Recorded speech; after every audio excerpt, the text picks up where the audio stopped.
I need to tell you something that's taken me nearly 50 years to say out loud. It's about blame. How it finds you, how it clings to you, how it can come from the very people you die to protect. The counselor here at the center says sharing my story might help someone else. I don't know about that, but I know I need to finally tell the truth, even if my hands shake while I do it. My name is Barbara Sullivan. Most people call me Barb.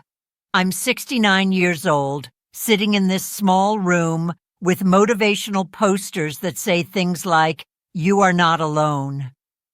There's cold tea in front of me that I haven't touched.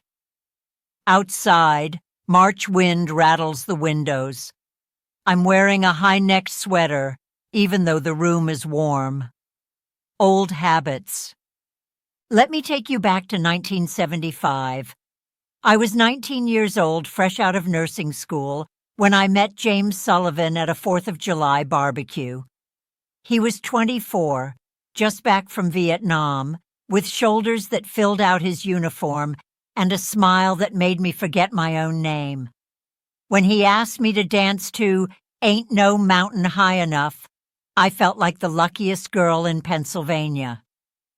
We married that October in a small church ceremony. I wore my mother's wedding dress, altered to fit my smaller frame. James looked magnificent in his suit. Everyone told me how fortunate I was. A handsome veteran with a steady job lined up at a construction company, a man who'd served his country. My mother squeezed my hand before walking me down the aisle and whispered, "You've done well, Barbara."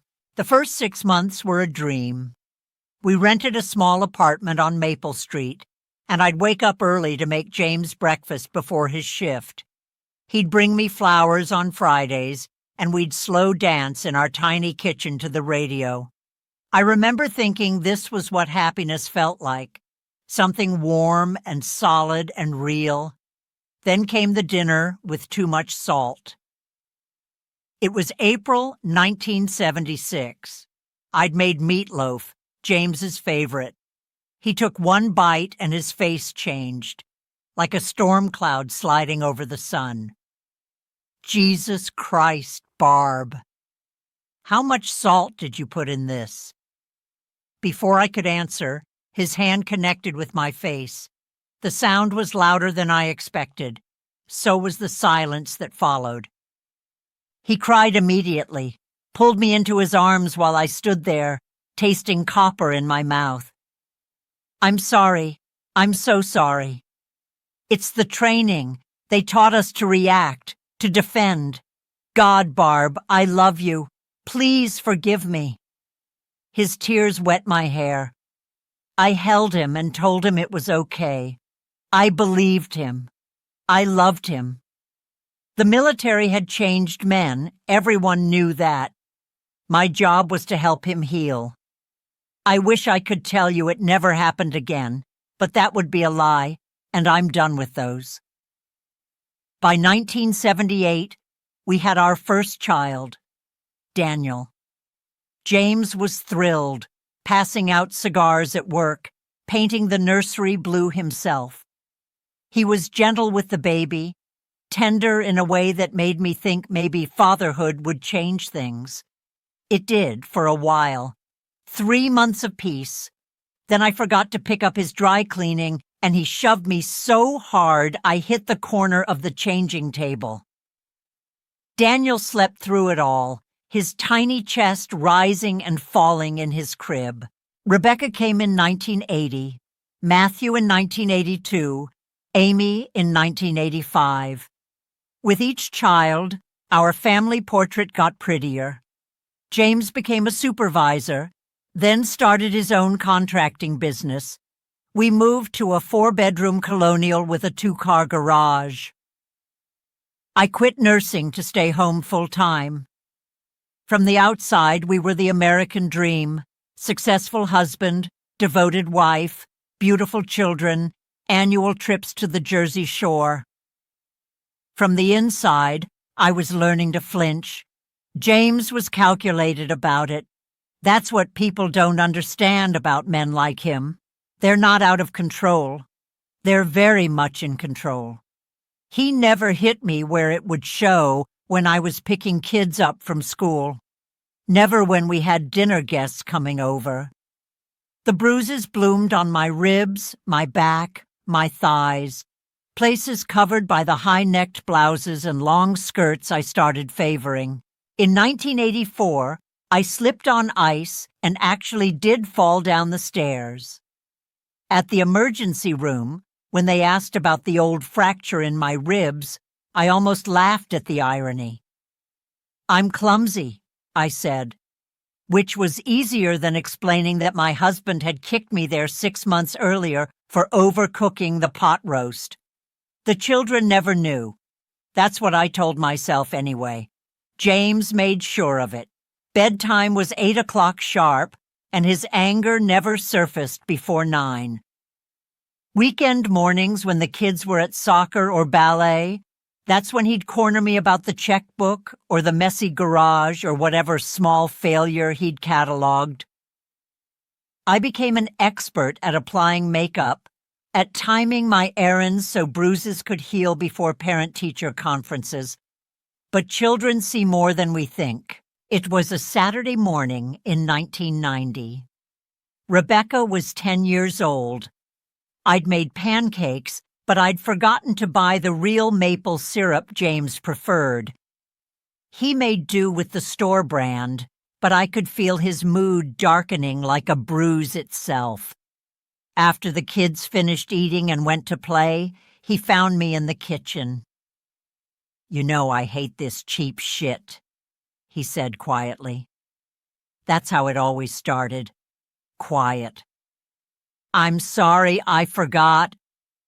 He grabbed my arm, twisted it behind my back, walked me backward until I hit the wall hard enough to knock a picture frame crooked. That's when I saw her. Rebecca, frozen on the staircase, her eyes huge and dark, still in her nightgown though it was almost noon. James saw her too. He released me immediately, his face transforming into concern. "Sweetie, you startled me." "Is everything okay?" Rebecca didn't answer. She turned and ran back upstairs. That evening, James called a family meeting. All 4 kids sat on the couch, Rebecca in the middle, her face pale. James sat in his armchair, and I perched on the ottoman, my back still aching from the morning. "Kids," James began, his voice heavy with emotion, "I need to talk to you about something serious. This morning, I lost my temper with your mother. That was wrong of me, and I'm sorry." He paused, letting tears fill his eyes. He was good at that. "But I want you to understand something important about relationships. Sometimes, people who love each other very much still hurt each other, not on purpose, but because we're all human." He looked at me. The message in his eyes was clear. "Your mother and I both have things we need to work on. Sometimes Mom says things that are hurtful. Sometimes she does things that make me feel disrespected. And sometimes I react badly to that. It's not an excuse, but it's the truth. Right, Barb? Tell the children. Tell them that marriage is complicated, that we both make mistakes." 4 pairs of eyes turned to me. Daniel, 12, already starting to have his father's strong jaw. Rebecca, still pale. Matthew, 8, playing with a loose thread on the couch. Amy, just 5, sucking her thumb. I could have told them the truth. I could have said, "No, actually, your father hurts me on purpose. He's done it for years. This morning wasn't about syrup. It never is. It's about control." Instead, I heard myself say, "Yes." Marriage is hard work. Mom makes mistakes too. Rebecca's face closed off. I watched it happen like a door swinging shut. After that, the narrative changed in our house. It wasn't Dad hits Mom. It was Mom and Dad have problems they're both working on. I became complicit in my own erasure. As the kids grew older, James's tactics evolved. He started criticizing me in front of them, small comments at first. "Your mother's not much of a cook, is she?" when I served a simple dinner. "Look at this mess. Your mother really can't keep up with this house," said with a laugh, like a joke, but with enough edge that the kids noticed. They started echoing him. "Mom, why can't you make chocolate chip cookies like Tommy's mom?" Matthew asked when he was 11. "Mom, Dad's right. The house really is kind of messy," Rebecca said at 14, looking around our lived-in living room with teenage disdain. "Why do you always make Dad mad?" Amy asked at 9, her small face confused. Each comment was a small cut. Together, they bled me dry. I tried to leave once. It was 1989 July. The kids were out of school for summer. I'd packed a suitcase and hidden it in the back of my closet. I'd called my sister in Ohio, who said we could stay with her. I just needed to get the kids in the car. "We're going on a trip," I told them, trying to sound excited rather than terrified. Rebecca, 14 and already tall like her father, crossed her arms. "Where?" "To Aunt Linda's. We're going to stay there for a while." "Why?" Because we need some time away." "From Dad?" Daniel asked. He was 16, playing football, built like James. I couldn't lie. "Yes." "No," Rebecca said flatly. "I'm not going." "This is stupid. You're always starting drama, Mom. Dad's right about you." "Rebecca, I'm staying with Dad. He needs someone to take care of him since you obviously don't care." Matthew and Amy looked between us, confused. But when Rebecca stayed planted on the couch, they stayed too. Pack mentality. I unpacked my suitcase that night while James was at a job site. I never mentioned it again. In 1995, I finally broke down and told my mother. She was visiting for Thanksgiving, and I couldn't hide the bruise on my cheekbone. I'd tried. Makeup, excuses about running into a cabinet, but she cornered me in the kitchen while I was basting the turkey. "Barbara, what happened to your face?" The dam broke. 20 years of silence poured out in that kitchen, my hands shaking, tears mixing with turkey grease. I told her everything. She was quiet for a long time. Then she said, "Barbara, marriage isn't easy. Your father and I had our struggles too. You can't just run at the first sign of trouble. Think about the children. They need their father. They need stability. You made a commitment." "Mom, he hits me. Men get frustrated. You need to learn not to provoke him. Be more careful. Try harder." I never told her again. The years blurred together after that. Daniel graduated high school in 1996, Rebecca in 1998. They both went to college, came home for holidays, family dinners where James held court, telling stories from his construction sites, everyone laughing. I served and smiled and said little. In 2003, Daniel got married. The wedding was beautiful, a country club, 300 guests, an open bar. During his toast, Daniel stood up, handsome in his tuxedo, and said, "I want to thank my father for teaching me what it means to be a strong man, to provide for your family, to lead with confidence." He turned to me. "And Mom, thanks for your support." That pause. that fractional hesitation before support. It told me everything about how my son saw me, not as a person who'd sacrificed everything, as wallpaper, as background noise.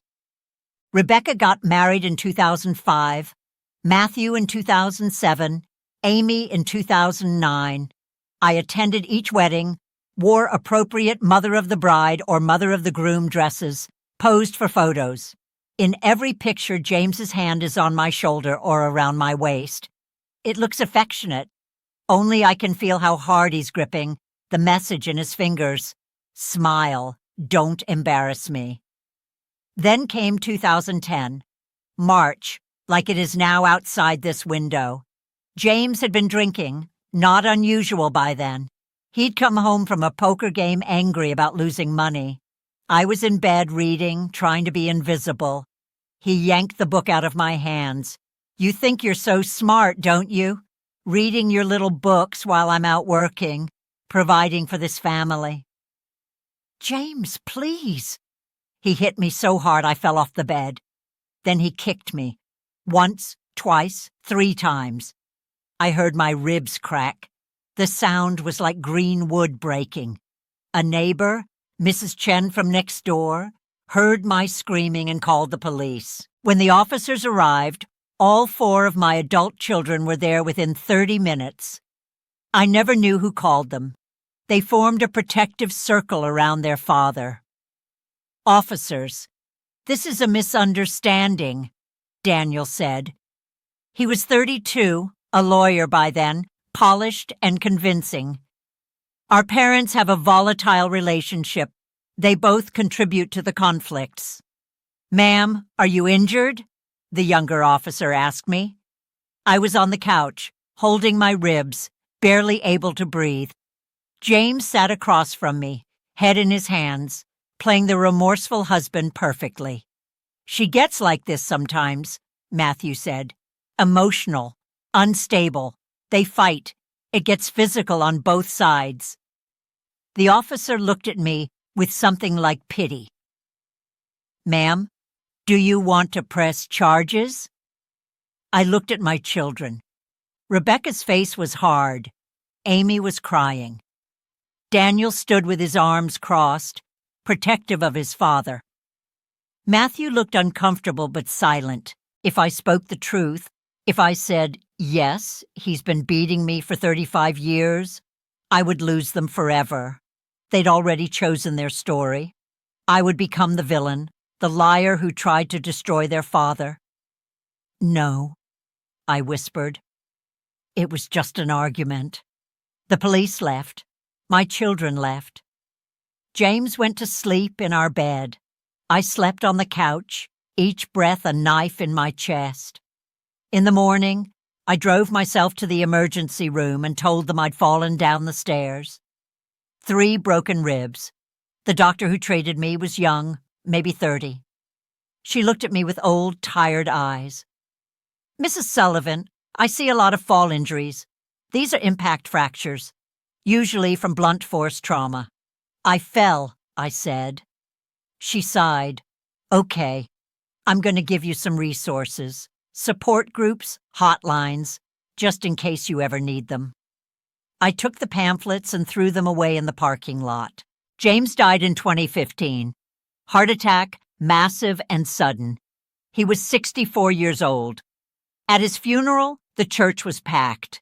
His employees, his poker buddies, our neighbors, our children's friends. Everyone had stories about what a great guy James was, what a hard worker, what a devoted father. My children sobbed. Rebecca gave a eulogy about her father's strength and generosity. Daniel talked about the business lessons he'd learned. Matthew shared funny memories. Amy could barely speak through her tears. I stood apart, dry-eyed, watching them bury the man who terrorized me for 40 years. I felt nothing, just a vast, empty relief. After the burial, Rebecca found me by the car. Mom, I know you and Dad had problems, but you have to take some responsibility too. You were always so passive, so weak. You let him walk all over you. In some ways, you enabled his worst behaviors. You made him that way. I got in my car and drove home alone. For the next few years, I existed. That's the only word for it. My children visited occasionally. Dutiful phone calls on holidays, awkward birthday dinners where we ran out of conversation after 15 minutes. They had their own families, their own lives. I was an obligation, something to check off a list. Then, last year, everything changed. It was a Tuesday afternoon in October. My doorbell rang. When I opened it, Amy's daughter Sarah was standing there, 17 years old, beautiful, with her mother's dark hair. She was wearing sunglasses even though it was overcast. "Hi, Grandma," she said. "Can I come in?" Something in her voice made my stomach drop. "Of course, sweetheart." We sat in my kitchen. I made tea. She kept the sunglasses on. "Sarah, why are you wearing sunglasses inside?" Her hands trembled around the mug. "Grandma, I need to ask you something about Grandpa." My heart started pounding.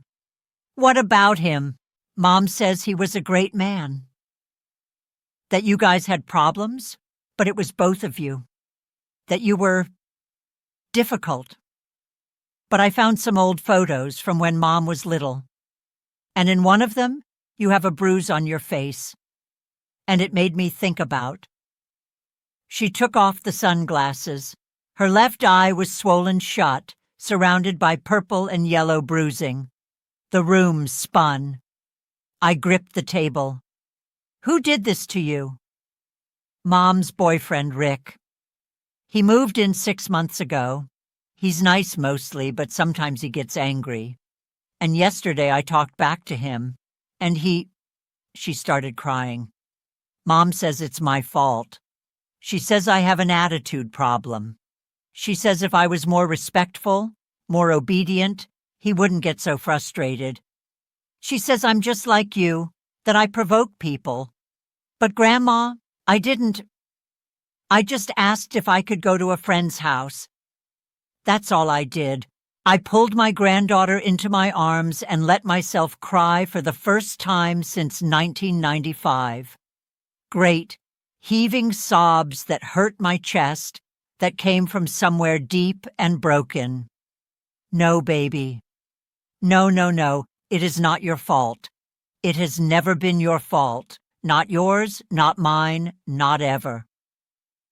We went to the police station that afternoon. I told them everything. About Sarah, about Rick, about my own 40 years with James. I gave my statement. Sarah gave hers. We filed for a protective order. My phone started ringing that evening. Amy, screaming. "What the fuck are you doing? You're trying to ruin my life. You've always been jealous, always trying to cause problems. This is about Dad, isn't it? You hated him and now you're taking it out on me." "I'm protecting your daughter," I said. My voice was steady for the first time in decades. "Something I should have done for you. And for Rebecca, Daniel, and Matthew. I failed you all. I won't fail Sarah." "You're insane. You're making things up. Dad was a good man and you're trying to destroy his memory because you're bitter and crazy." She hung up. She hasn't spoken to me since. Rebecca called next. "Mom, what are you doing?" "You're telling lies about Dad.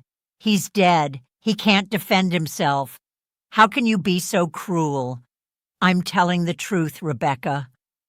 Finally. "Your truth is a fantasy you've created to justify your own failures as a wife and mother. We all saw what happened. We lived in that house. Dad wasn't perfect, but neither were you." Daniel sent an email, formal, legal sounding. Essentially, stop slandering our father or face consequences. Matthew just stopped calling. Sarah has been living with me for 11 months now. We're both in therapy. Her with a trauma counselor who specializes in adolescence, me with Dr. Chen here at the center. We're learning together how to speak up, how to recognize red flags, how to understand that love should never, ever hurt. I'm telling Sarah the truth about her grandfather, about the meatloaf with too much salt, about the broken ribs and the lies and the years of silence, about how I let her mother and aunts and uncle grow up thinking abuse was normal, was somehow shared responsibility. She listens. She believes me. Sometimes that's enough to make the loneliness bearable. Last month, something unexpected happened. Rebecca's husband, Tom, sent me a text. Just a few words. I believe you. I've seen signs with Rebecca, the way she flinches, the excuses. I'm sorry I didn't speak up sooner. Thank you for protecting Sarah. I cried when I read that. Someone believed me. After all these years, someone saw. Dr. Chen says what happened to me is common. When the abuser is charismatic, successful, well-liked, the victim often gets blamed, she explained in one of our sessions. Your children needed to believe their father was a good man. Accepting the truth that he systematically abused you for 40 years would shatter their entire understanding of their childhood. So they rewrote the narrative. They made you the problem because that was easier than facing who he really was. I understand that intellectually. Emotionally, it still tears me apart. I lost my children to a lie. They chose to believe I was weak, provocative, equally guilty rather than admit their father was a monster. But I'm not choosing that anymore. I'm writing everything down. All of it. The real story. Maybe someday my children will be ready to read it. Maybe not. I can't control that. What I can control is Sarah. She knows the truth now. She knows that when someone hits you, it's not because you did something wrong. She knows that love doesn't leave bruises. She knows that silence protects abusers and speech protects survivors.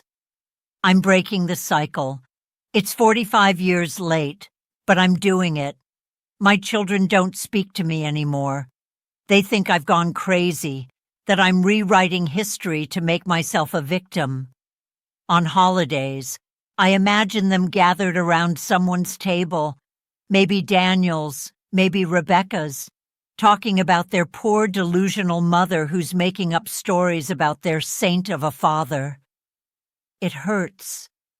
God, it hurts more than any physical blow James ever landed. But I'm learning something I should have learned at 19 years old. I cannot save people who don't want to be saved. I cannot make my children see what they've decided not to see. But Sarah sees, and maybe that's enough. I'm 69 years old. I have a tremor in my right hand from too many hits to the head over too many years. I have scars that will never fully fade. I have adult children who think I'm a liar, but I also have my voice back. I'm learning to say the words that could have changed everything if I'd said them in 1976. This is not my fault. Not the salt in the meatloaf. Not the forgotten dry cleaning. Not the messy house or the overcooked roast or any of the 1,000 small things James used as excuses to hurt me. None of it was my fault. And if you're reading this, if you're wearing long sleeves in summer or makeup that's a little too thick, or telling your children that mommy and daddy just have a complicated relationship, it's not your fault either. Speak. Please, speak. Don't wait until you're 69 and your children hate you and the man who hurt you is dead and beyond consequence. Speak now. While there's still time to save not just yourself, but the children who are watching and learning what love looks like. I didn't save mine. but I saved Sarah. And maybe, in some small way, I've saved myself. That's not the ending I wanted, but it's the beginning I deserved. The tea in front of me is cold now. The March wind has stopped rattling the windows. Dr. Chen will be back in a minute to talk through what I've shared.